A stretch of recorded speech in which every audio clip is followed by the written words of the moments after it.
ব্যথা তো রাহুল দ্রাভিড় কম পাননি। টিম ইন্ডিয়ার হেড কোচের চাকরিটাই তো অমন। দলটার একমাত্র লক্ষ্যই তো চ্যাম্পিয়ন হওয়া।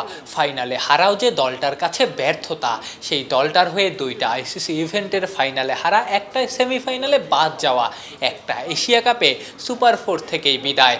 সমালোচনার তীর দেশটার ক্রিকেটের সবচেয়ে ধৈর্যশীল আর প্যাশনেট মানুষটাকেও বিদ্ধ করেছিল। উপমহাদেশের ক্রিকেটে এটাই অবশ্য নিত্য নৈমিত্তিক ঘটনা। টি-20 বিশ্বকাপ জেতার পর রোহিত, হার্দিক, কোহলি কিংবা সিরাজ সবার মুখে একটাই কথা, সবাই এই শিরোপাটা জিততে চেয়েছেন রাহুল দ্রাভিড়ের জন্য, জ্যামির জন্য, দ্য ওয়ালের জন্য। ক্রিকেট ক্যারিয়ারে যেভাবে দুরন্ত দুর্নিবার বোলিং আক্রমণের বিরুদ্ধে দেয়াল হয়ে দাঁড়াতেন, ইন্ডিয়ান ক্রিকেটের সবাইকে ছাড়িয়ে ছাপিয়ে যাওয়ার ভিত্তিও গড়ে দিয়েছেন রাহুল।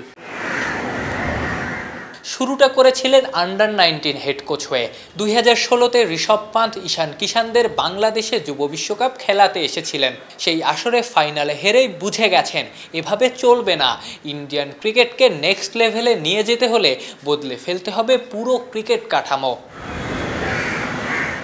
নিয়ম করলেন, একজন ক্রিকেটার একটার বেশি আন্ডার-19 বিশ্বকাপ খেলতে পারবেন না। এমনকি ক্রিকেটাররা যেন বয়স না লুকিয়ে খেলতে পারেন, সেজন্য নিয়মও করলেন, ধরা পড়লেই নিষেধাজ্ঞা। তাতে করে শেষ হয়ে গেছে 2018 আন্ডার-19 ফাইনালে সেঞ্চুরি করে দ্রাভিড়কেই শিরোপা জেতানো মানজত কালরার ক্যারিয়ার। কিন্তু নিয়ম তো নিয়মই। এনসিএ নিয়ে অনেক বেশি জোর দিয়েছেন। ইনজুরিতে পড়া প্লেয়ারদের রিহ্যাব ফ্যাসিলিটিস নিয়েও দ্রাভিড় সবসময়ই সরব ছিলেন। তাই তো ইনজুরি থেকে ফিরে পান্থ, বুমরাদের পারফর্ম করতে একদমই কষ্ট হয় না। রঞ্জিতে কে চ্যাম্পিয়ন হলো সেটা ব্যাপার না, কত প্লেয়ার প্রডিউস করা গেল সেটাই ছিল দ্রাভিড়ের মূল নজরের জায়গা। পাশাপাশি ভালো মানের বল, ভালো মানের উইকেটে খেলার ব্যবস্থা করেছিলেন দ্রাভিড়, যাতে দলগুলোর মূল ফোকাস স্পিন না হয়। সবশেষ কয়েক বছরে পেসারদের উত্থানের পেছনে ইন্ডিয়ান হেড কোচের এই পরিকল্পনার অবদানও কম না। এমনকি ক্রিকেটারদের নিয়মিত ওয়ার্কলোড ম্যানেজমেন্টের আওতায় রেখে ম্যাচ খেলান দ্রাভিড়। পর্যাপ্ত বিশ্রাম দেন, খর্বশক্তির দলের বিপক্ষে বেঞ্চের শক্তি পরীক্ষা করেন। সবকিছুই দ্রাভিড়কে করেছে অনন্য।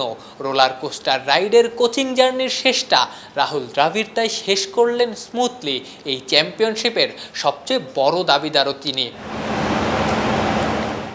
5-স্টার রেটিং প্রাপ্ত BLDC টেকনোলজির Walton super saver ceiling fan 65% পর্যন্ত বিদ্যুৎ বিল সাশ্রয় করে আপনাকে রাখে প্রশান্তিতে।